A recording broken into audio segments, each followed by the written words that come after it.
नमस्कार दोस्तों। वक्त बहुत क्रूर शय होता है। क्रूर क्यों होता है?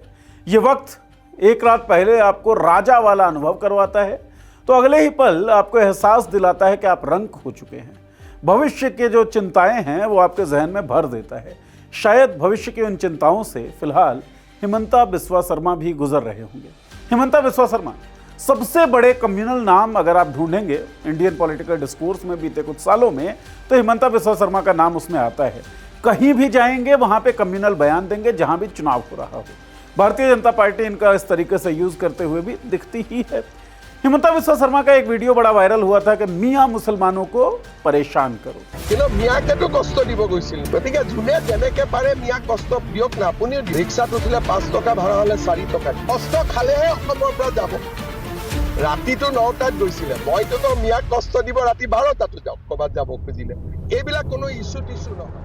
तो हिमंता बिस्वा शर्मा का लाइन बड़ा क्लियर है। कम्युनलिज्म फैलाओ, लोगों को बांटो, नफरत का फैलाव करो, पोलराइज करो भीड़ों को ताकि उस पोलराइजेशन का फायदा चुनावों में तुम्हें हो जाए। हिमंता बिस्वा शर्मा भारतीय जनता पार्टी की जो नफरत वाली राजनीति है उसके पोस्टर बॉय बनते हुए कई बार दिखते हैं, लेकिन हमेशा से भारतीय जनता पार्टी में थे नहीं। एक बिस्किट वाला कांड हुआ जब राहुल गांधी बिस्किट खिलाते रहे अपने कुत्ते को। हिमंता बिस्वा शर्मा को उन्होंने बातचीत करने के लिए समय नहीं दिया या उनसे बातचीत नहीं की, ऐसा आरोप जो है हिमंता खुद लगाते हैं। तो कांग्रेस में थे, अमित शाह और पूरी भारतीय जनता पार्टी जो थी हिमंता बिस्वा शर्मा के खिलाफ थी, कहती थी कि बहुत करप्ट आदमी है। फिर क्या हुआ? हिमंता ने ज्वाइन कर ली बीजेपी और सारे करप्शन के चार्जेस जो हैं वो होता है ना, वॉशिंग मशीन है भारतीय जनता पार्टी धुल जाते हैं तो धुल गए। जितनी जांचें चल रही थी वो ठंडे बस्ते में पड़ गई। फाइनली ये आ गए भारतीय जनता पार्टी में, भारतीय जनता पार्टी की सरकार बनती है असम में और मुख्यमंत्री बन जाते हैं हिमंता बिस्वा शर्मा। और इसके बाद कम्युनल लाइन पर लगातार पॉलिटिक्स करते रहते हैं। तो जो हिमंता बिस्वा शर्मा पहले भारतीय जनता पार्टी के निशाने पर थे कि करप्ट आदमी है, कांग्रेस के निशाने पर है। कांग्रेस खासतौर पर राहुल गांधी कहते हैं कि हिमंता इस देश के सबसे करप्ट सीएम हैं और अगर सरकार बनती है कांग्रेस की तो हिमंता को छोड़ेगी नहीं, जेल जाना पड़ेगा हिमंता को, ये राहुल गांधी कहते रहे। और बीते 2-4 दिनों में पवन खेड़ा जो हैं कांग्रेस के, उन्होंने हिमंता का जीना जो है वो हराम कर दिया है। बहुत सारे आरोप लगाए हैं और फिलहाल तो ये कहा है कि अगर चुनाव हारे हिमंता तो देश छोड़कर भाग जाएंगे। ये पवन खेड़ा जी का कहना है। क्यों ऐसा कह रहे हैं इस वीडियो में, द मॉल्टिक शो के इस एपिसोड में हम लोग तफसील से बताएंगे। इससे पहले भी बहुत सारी बयानबाजियां हुई। हिमंता बिस्वा शर्मा कूल और काम जो है उनका वो खोते हुए नजर आए, हालांकि बहुत ज़्यादा कूल और काम कभी रहे भी नहीं। खैर, द मॉल्टिक शो के इस एपिसोड में बातचीत हिमंता बिस्वा शर्मा की ही, उन पर लगे आरोपों की और उनकी पूरी जो कुंडली रही है ना करप्शन से भरी हुई, उस कुंडली की। तो शुरू करते हैं। सबसे पहले तो देखिए 5 अप्रैल को पवन खेड़ा साहब जो हैं वो एक प्रेस कॉन्फ्रेंस करते हैं, बहुत सारे आरोप लगाते हैं। इन आरोपों पर जाएंगे, आरोपों के बारे में आपने सुन भी लिया होगा और आदेश रावल जी के साथ मेरी बातचीत भी आपने, मुझे लगता है कि देख ली होगी। उसमें हमने डिकोड किया है पूरे इवेंट को, वो ज़रूर देख लीजिए अगर नहीं देखी है तो। बहरहाल शुरू करने से पहले ना ये जो प्रेस कॉन्फ्रेंस पवन खेड़ा का था, उन्होंने जो आरोप लगाए, आपको एक वीडियो दिखा रहे हैं। आपकी लैंग्वेज, सीएम हिमंता बिस्वा शर्मा की लैंग्वेज अनपार्लियामेंट्री हुई क्योंकि आपने पेल दूंगा ये सब चीजें कही। मेरा लैंग्वेज लालन टॉप से हमेशा अच्छा होता। नहीं सर, लल्लन टॉप की लैंग्वेज को, लल्लन टॉप को आपसे सर्टिफिकेट नहीं चाहिए सर। नहीं सर, नहीं सर, आपसे सर्टिफिकेट नहीं तो सर सवाल तो क्यों आप सवाल पूछते हैं? आप मुझे से अपॉइंटमेंट लिया नहीं? आप ऐसा ये वीडियो है जब मतदान चल रहा है असम में और पत्रकारों ने हिमंता को घेर रखा है। सिद्धांत मोहन ललन टॉप के पत्रकार हैं, वहां पहुंचे, उन्होंने माइक हिमंता के आगे किया और उनसे पूछा कि भाई हिमंता, क्या आपको लगता है कि आपकी भाषा जो है इस दौरान वो असंसदीय हुई है, अनपार्लियामेंट्री हुई है? और हिमंता कहता है कि मेरी भाषा लल्लन टॉप से अच्छी है और उलझते हुए दिखे वो सिद्धांत मोहन से। सिद्धांत मोहन ने बड़ी बहादुरी से, और बहादुरी क्या, बड़े शानदार तरीके से अपनी बात रखी कि आपसे किसी भी तरीके के सर्टिफिकेट की जरूरत नहीं है। और हिमंता भाषा का सर्टिफिकेट देंगे किसी को? चुने हुए मुख्यमंत्री होने के बावजूद जो व्यक्ति कहता है कि मियां मुसलमानों को परेशान करो, 5 रुपए मांगे तो 4 रुपए दो ताकि वो परेशान हो जाए, वो भाषा का सर्टिफिकेट देंगे, वो भी जर्नलिस्ट को? हिमंता साहब, पत्रकारों के दिन इतने भी खराब नहीं हो गए कि आपसे वो भाषा की तमीज लेंगे या भाषा की ट्रेनिंग लेंगे। अच्छा, हिमंता पहले तो ये कह देते हैं कि लल्लन टॉप जो है उसकी भाषा से उनकी भाषा अच्छी है, और फिर उसके बाद कहते हैं ये लल्लन टॉप क्या चीज़ है, मैं इसको जानता ही नहीं हूं। तो हिमंता साहब बौखलाए हुए नजर आ रहे हैं। ये मैंने बताया भी इसलिए क्योंकि बौखलाहट जो है हिमंता की वो आपको दिख जाएगी। बौखलाता कब है आदमी? एक मुनव्वर राणा साहब का शेर है कि जहां तक हो सका हमने तुम्हें पर्दा कराया है, मगर आंसुओं तुमने बहुत रुसवा कराया है। तो यहां पर हिमंता के आंसू तो नहीं, लेकिन हिमंता का जो गुस्सा है, हिमंता का जो लहजा है, हिमंता की जो भाषा है, वो बता रही है कि हिमंता बड़े रुसवा हो रहे हैं। और उस एपिसोड में भारतीय जनता पार्टी की क्या भूमिका है उस पर भी हम लोग बातचीत करेंगे। तो साहब पवन खेड़ा के प्रेस कॉन्फ्रेंस पे आते हैं। पवन खेड़ा साहब का कहना है कि हिमंता बिस्वा शर्मा जो हैं असम के मुख्यमंत्री, उनकी पत्नी रिनिकी भुइयां शर्मा के पास 2 विदेशी पासपोर्ट है, एंटीगुआ और बारबुडा का पासपोर्ट है और इजिप्ट का पासपोर्ट भी है। इसके अलावा यूएई का गोल्डन वीजा है। तीनों चालू हैं, एक्सपायर्ड नहीं है। यह आरोप जो है वो पवन खेड़ा साहब ने लगाया। सरकार किसकी है? बीजेपी की। हिमंता बिस्वा शर्मा जिस पर आरोप लग रहे हैं वो कौन है? असम के मुख्यमंत्री, ताल्लुक रखता है बीजेपी से। सरकार जो है वो चंद मिनटों में पता कर सकती है कि भाई ये जो आरोप है, एलिगेशन है, इनमें दम है या नहीं है।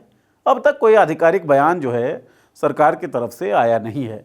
तो क्या ये जो इंफॉर्मेशन पवन खेड़ा को मिला और इस इंफॉर्मेशन के बाद जो एलिगेशन पवन खेड़ा ने लगाए उस पर कोई रिएक्शन सरकार की तरफ से नहीं आया, तो क्या कोई है जो बीजेपी के अंदर ही साहब जो हैं, शर्मा साहब, उनको निपटाने के फिराक में है?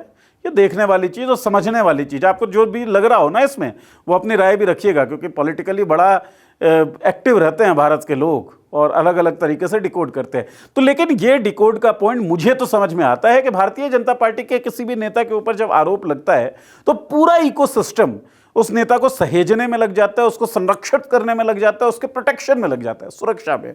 लेकिन हिमंता बिस्वा शर्मा यहाँ पर बिल्कुल अलग थलग पड़ते हुए दिखते हैं।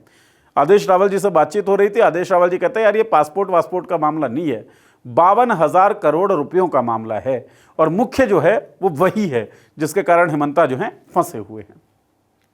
प्रॉपर्टी एलिगेशन लगाते हैं पवन खेड़ा साहब।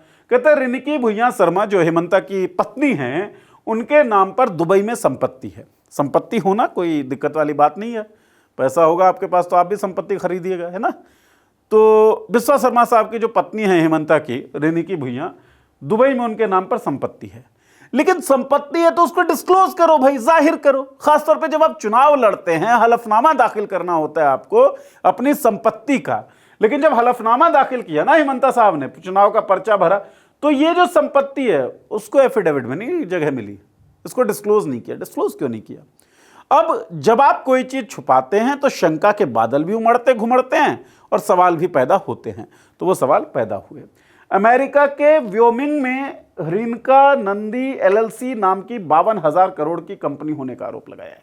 सबसे मेजर पॉइंट आदेश रावल जी का जो कहना था हमारे साथ बातचीत में वो ये था कि ये जो 52,000 करोड़ की कंपनी होने का जो आरोप है ना, ये डाइजेस्ट नहीं हो पा रहा है, और ये जो है सबसे ज्यादा तकलीफ का कारण बना हुआ है हिमंता के लिए और पार्टी के लिए भी। शायद यही कारण है कि पार्टी या पूरी जो आईटी सेल है वो आपको हिमंता के पक्ष में नहीं दिखेगी, और हिमंता इस पूरी लड़ाई में जो पवन खेड़ा ने इनिशिएट किया आरोप लगाकर, उस लड़ाई में अकेले पड़ते हुए दिख रहे हैं। अकेले क्यों पड़ रहे हैं हिमंता, और पढ़ने के बाद क्या सच में वो अगर चुनाव हारते हैं तो भाग जाएंगे, ये तो खैर वक्त बताएगा। अब ये जो कंपनी है इसी महीने 3 अप्रैल को रजिस्टर हुई है, ये पवन खेड़ा ने कहा है। अब एक चीज और समझने वाली बात है कि पवन खेड़ा के पास ये इन्फॉर्मेशन आया कहां से। हिमंता बिस्वा शर्मा का कहना है कि भाई राहुल गांधी ने ये इन्फॉर्मेशन दिया है, उन्होंने ये आरोप लगाया। राहुल गांधी के पास कहां से आया? कोई तो इनसाइडर है ना, जो इनसाइडर आपकी सूचनाएं ऑपोजिशन पार्टी के नेताओं को दे रही है। तो भारतीय जनता पार्टी में कोई इनसाइडर है क्या? भारतीय जनता पार्टी में क्या कोई है जो चाहता है हिमंता जो है वो निबट जाए, पॉलिटिकल करियर जो है उनका वो डिस्ट्रॉय हो जाए? ये एक बहुत बड़ा सवाल है, और आदेश रावल जी कहते हैं कि इसकी संभावना बहुत ज्यादा है। बातचीत आप जरूर सुनिएगा। आगे आते हैं। अब हिमंता बिस्वा शर्मा ने के ऊपर जब पवन खेड़ा ने ये प्रेस कॉन्फ्रेंस किया और आरोप लगाए पासपोर्ट का, प्रॉपर्टी का, 52,000 करोड़ की कंपनी का, उसके बाद जो हिमंता बिस्वा शर्मा है उनका पूरा कंडक्ट जो है बहुत गड़बड़ा गया। ऐसी ऐसी भाषा का उन्होंने प्रयोग किया और ऐसे ऐसे इशारे जो आम गली छाप जो लोग होते हैं वो बातचीत करते हुए कई बार करते हैं, और बड़ी शर्मिंदगी का बायस बनता है वो सब इशारा है, वो सब भाषा। क्या ही भाषा बोलें, हिमंता का ये वीडियो चल रहा है, ये आप देख लीजिए। तो बड़े बौखलाए हुए नजर आ रहे थे हिमंता बिस्वा शर्मा और बड़े डरे हुए नजर आ रहे थे। फिर कहते हैं कि भाई कहीं भी छुप जाएं पवन खेड़ा, पाताल से भी उनको निकाल लिया जाएगा। मैंने भी ट्वीट चेक किया तो 2-3 दिनों तक पवन खेड़ा के ट्विटर टाइमलाइन पे कोई ट्वीट नहीं था। आदेश जी से हमने पूछा भी भाई कहाँ पवन खेड़ा कहाँ हो गए, तो आदेश जी ने बताया कि उनकी बातचीत भी हुई थी। बहरहाल खैर पवन खेड़ा का तुरंत ही ट्वीट आ गया, और ट्वीट जब आया ना तो कोई ऐसा नहीं कि किसी दूसरी लाइन पे वो बात कर रहे हो। ऐसा लग रहा था कि वो 2-3 दिन जो उन्होंने ट्वीट नहीं किया, कुछ और चीजें वो जुटा रहे थे। क्योंकि जब आए हैं पवन खेड़ा उस प्रेस कॉन्फ्रेंस के बाद दोबारा एक्स पर जब दिखे हैं, तो उन्होंने आरोपों की जो लड़ी थी उसको और बढ़ा दिया। आरोपों के उस माले में कुछ और मोतियां जो हैं वो पिरोई। और इस बार क्या मोती थी? हिमंता के जो भाई हैं सुशांता, वो असम में आईपीएस अधिकारी हैं। इस बार आरोप उनके ऊपर लगाए गए। कहा गया कि सुशांता की पत्नी और बेटा जो है दुबई में रहता है, दुबई के दुबई इंटरनेशनल स्कूल में पढ़ता है सुशांता का बेटा। सुशांता हिमंता के भाई हैं। आरोप लगा रहे पवन खेड़ा, जिसकी फीस सालाना 21 लाख रुपए है। आईपीएस अधिकारी का बेटा दुबई में रह रहा है, एक स्कूल में पढ़ रहा है जिसकी फीस है 21 लाख रुपए एनुअल। कितनी तनख्वाह होती है आईपीएस की, गूगल कर लीजिएगा, पता पड़ जाएगा कैसे अफोर्ड कर पा रहे हैं। क्रिकेट एकेडमी भी ज्वाइन कर रखी है उसने। क्या ये काम एक आईपीएस अधिकारी की सैलरी में होना संभव है? पवन खेड़ा ये आरोप लगा रहे थे। और जैसे ही ये बात अपने को पता पड़ेगी कि कोई आदमी अपने बच्चे को 21 लाख रुपए सालाना वाले स्कूल में पढ़ा रहा है, तो पहला दिमाग में तो ये आता, भाई इतने पैसे आए कहाँ से? तो बहुत सारे आरोप जो हैं वो सुशांता पर भी इस बार लगाया। अब हिमंता बिस्वा शर्मा और जो रिनिकी हैं उनकी पत्नी, उन लोगों ने रिस्पॉन्स क्या किया इन आरोपों पर? सबसे पहले तो कहा कि भाई डिफेमेशन यानी कि मानहानि का जो मामला है वो दाखिल करेंगे, ऐलान किया उन्होंने। असम पुलिस में एफआईआर दर्ज करवाई गई, रिनिकी ने करवाई। असम पुलिस पवन खेड़ा को गिरफ्तार करने असम से दिल्ली भी आ गई, ढूंढ नहीं पाई। ये पहले प्रेस कॉन्फ्रेंस के बाद की बात है। इसके बाद हिमंता बिस्वा शर्मा ने कहा था कि पाताल में भी चले जाएंगे तो पाताल से उनको खींचकर ले आया जाएगा। कई वीडियोस में हिमंता गाली देते हुए नजर आए, और गाली तो क्या है, जो भाषा है, इस भाषा का प्रयोग हम क्या करें, बहरहाल भारत के संसद में भी हो जाती है इस तरह की भाषा का प्रयोग, लेकिन हम नहीं करना चाहते। आपके पास वीडियो है, आपके पास तक पहुंच ही गई होगी। सबसे अच्छा ये है, अब हिमंता बिस्वा शर्मा के ऊपर ये जो चार्जेस लग रहे हैं, आरोप जो लग रहे हैं करप्शन के, ये फिलहाल कांग्रेस लगा रही है। जाहिर लगाएगी भी, क्योंकि रूलिंग पार्टी में हिमंता है, चुनाव लड़ रही है, ऑपोजिशन तो आरोप लगाएगी, और एविडेंसेस के आधार पे शायद आरोप लगा रही है, जैसा कि वो दावा कर रही है। ये एविडेंसेस उसको बीजेपी से ही मिले हैं। अब आप जब साइकिल घुमाएंगे ना और हिमंता के पॉलिटिकल हिस्ट्री को जानेंगे, उनकी पॉलिटिकल जर्नी को जानेंगे, तो आपको पता पड़ेगा कि पहली बार कोई इनको भ्रष्ट नहीं कह रहा है। और सबसे पहले सबसे जोरदारी से इनको जिसने भ्रष्ट कहा था हिमंता को, वो भारतीय जनता पार्टी ही थी। एक बुकलेट छापी थी भारतीय जनता पार्टी ने, 2015 की बात है। 14 में नरेंद्र मोदी जो है प्रधानमंत्री बनते हैं, 15 में एक बुकलेट छपती है, saga of scams in Congress ruled states. Congress शासित जितने भी प्रदेश हैं उसमें जो घोटाले हुए हैं उसकी कहानी। इसमें हिमंता को प्राइम सस्पेक्ट बताया गया था। सीबीआई ईडी के समन आ रहे थे हिमंता के पास। फिर हिमंता क्या करते हैं, वॉशिंग मशीन में धुल जाते हैं। वॉशिंग मशीन में जब धुलते हैं तो करप्शन के जितने दाग थे वो सारे दाग खत्म हो जाते हैं। जो समन थे वो आने बंद हो जाते हैं, जो जांच थी वो ठंडे बस्ते में पड़ जाती है। कौन कौन से स्कैम थे? तो लुइस बर्जर स्कैम, अमेरिकी कंपनी ने यूएस कोर्ट में कबूला था कि उसने गोवा और गुवाहाटी वाटर प्रोजेक्ट के लिए अफसरों को $9 लाख की रिश्वत दी। $9 लाख की रिश्वत। अमेरिकी कंपनी है और यह अमेरिकी कोर्ट में उसने कबूल किया है। हिमंता उस वक्त कहते हैं गुवाहाटी डेवलपमेंट डिपार्टमेंट मिनिस्टर थे और यह गुवाहाटी वाटर प्रोजेक्ट के लिए अफसरों को रिश्वत दी गई थी। गुवाहाटी डेवलपमेंट डिपार्टमेंट मिनिस्टर थे हिमंता उस वक्त। मतलब जहां पे ये प्रोजेक्ट चल रहा था उस डिपार्टमेंट के मंत्री जो थे वो शर्मा साहब थे। बीजेपी सत्ता में आती है, फिर जांच ठंडे बस्ते में चली जाती है।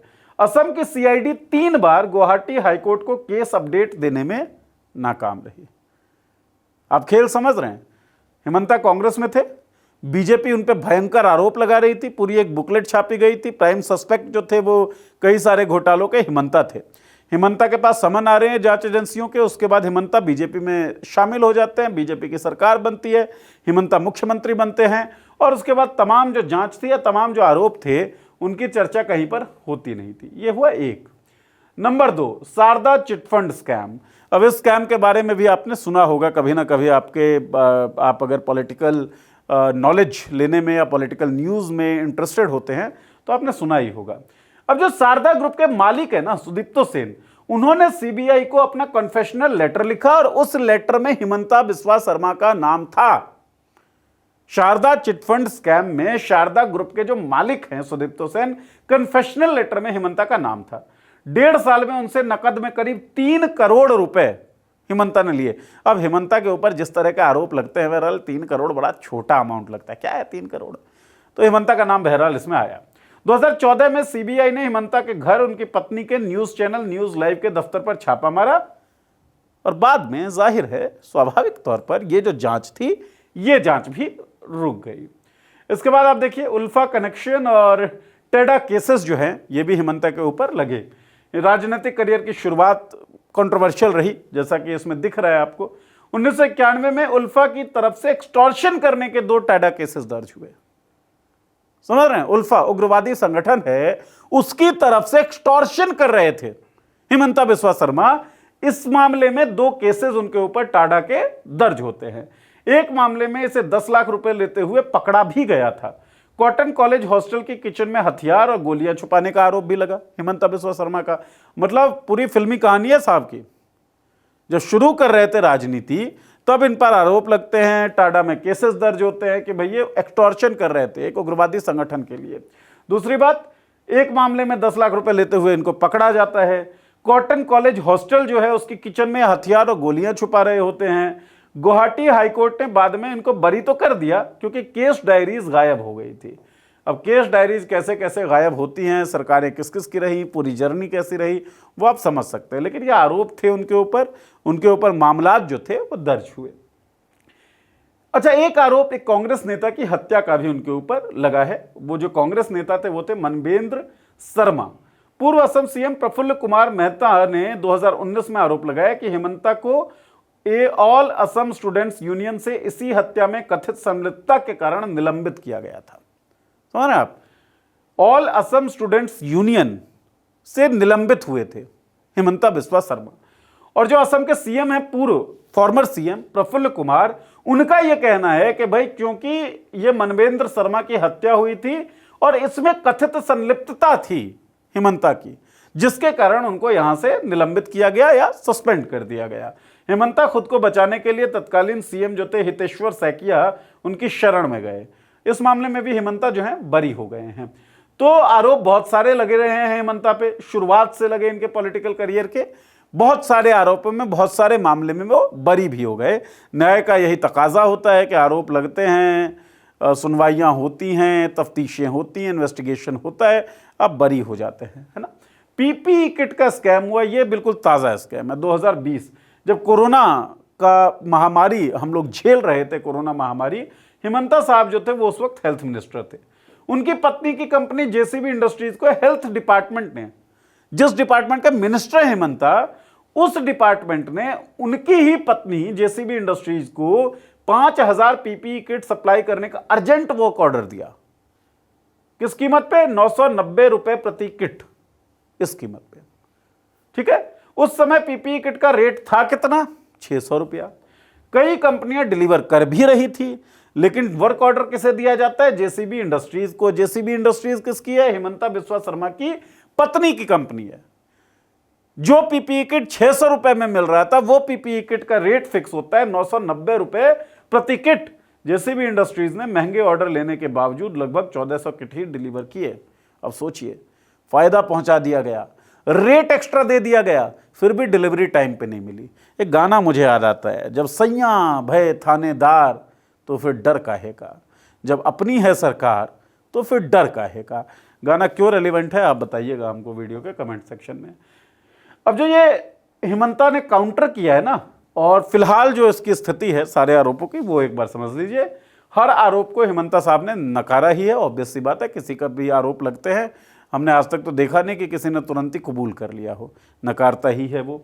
पासपोर्ट वाले दस्तावेजों को हिमंता ने क्रूड फॉर्जरी बताया है। व्योमिंग कंपनी जो 52,000 करोड़ वाला जो मसला है, उस पर चुप्पी साधी हुई है हिमंता ने। दुबई की प्रॉपर्टी पर कोई प्रॉपर्टी नहीं, ऐसा बोल दिया है शर्मा साहब ने। सवाल वही है, अगर सब झूठ है तो भाई स्वतंत्र रूप से जांच क्यों नहीं हो रही है? और साधारण सा सवाल यह भी है कि मामला पासपोर्ट और वीजा से जुड़ा हुआ है। Ministry of external affair, foreign ministry, गृह मंत्रालय, इन सब के पास सारी डिटेल्स होंगी। सरकार भारतीय जनता पार्टी की है केंद्र में, ये सारे मंत्रालय जो हैं भारतीय जनता पार्टी के नेता जाहिर है संभाल रहे हैं। तो फिर ये मंत्रालय तुरंत ही चंद मिनटों में ये सारी डिटेल फर्निश कर दे और कह दे कि भाई हिमंता के खिलाफ गलत आरोप लग रहे हैं, और पवन खेड़ा जो गलत आरोप लगा रहे हैं उनके खिलाफ जो डिफेमेशन केस है वो मजबूत हो जाएगा। लेकिन ऐसा कुछ होता हुआ दिख नहीं रहा है। हिमंता बिस्वा शर्मा जो है बिल्कुल अलग थलग पड़े हुए दिख रहे हैं। हिमंता बिस्वा शर्मा की भाषा, उनकी शब्दावली, ये सब कुछ ऐसी दिख रही है जैसे मानसिक तौर पर बहुत बड़ा आघात पहुंचा हो। जो सोचा ना हो हिमंता बिस्वा शर्मा ने ऐसा कुछ हो गया हो, तभी वो कभी पत्रकारों को भाषा की नसीहत देने लगते हैं और पत्रकार से उलझने लगते हैं। भाई हिमंता साहब, आप मुख्यमंत्री हैं, कई मामले आपके ऊपर दर्ज हुए, कई बार कोर्ट ने आपको कई अलग अलग मामलों से बरी भी कर दिया, तो आपके लिए नई चीज नहीं है आरोपों को सुनना, आरोपों को झेलना। भारतीय जनता पार्टी जब आप पर आरोप लगाती थी आप उसे भी सुनते ही थे, झेलते ही थे। अब इतना बड़ा आरोप जो है कांग्रेस लगा रही है, आपकी पूर्व पार्टी है, तो आपको तो पता होगा कितनी एफिशिएंट है ये पार्टी, कितनी नहीं है, आरोप लगा रही है, दम है कि नहीं है। दम नहीं है तो बड़े आराम से बिल्कुल काम वे में लड़ लीजिए, स्वतंत्र जांच करवा लीजिए और सामने ले आइए दुनिया के भाई पवन खेड़ा जो आरोप लगा रहे थे सब झूठे हैं। आप जिस तरीके से दिख रहे हैं और आपके देह भाषा जो बोल रही है वो ये कह रही है कि भाई आप थोड़ा सा तो डरे हुए हैं। लोगों ने, दर्शकों ने आपके वीडियोस देखे होंगे हिमंता साहब, सो मैं दर्शकों से ही मुखातिब हूं और उनसे गुजारिश भी करता हूं, अगर आपने हिमंता साहब के रिसेंट कुछ वीडियोस देखे हों, प्रेस के सामने जो बातें बोल रहे हैं, जिस तरीके से वो पवन खेड़ा के बयानों के बाद पेड़ा वेड़ा और मतलब अजीबोगरीब बयान दे रहे हैं, उन सबको देखा हो तो उसके आधार पर बताइए कि ये जो बौखलाहट है, ये जो भाषा और दैहिक भाषा है हिमंता बिस्वा शर्मा की, इसे देखकर आप क्या एनालाइज कर पा रहे हैं? क्या लग रहा है आपको? आपकी राय हमारे लिए महत्वपूर्ण है, बताइएगा ज़रूर। कैसे बताइएगा? वीडियो के कमेंट सेक्शन में कमेंट करके, इंतज़ार रहेगा। चैनल को सब्सक्राइब कर लीजिए और बेल का आइकन ज़रूर दबा दीजिए ताकि वीडियोज़ के नोटिफिकेशंस आपको मिलते रहें। शुक्रिया।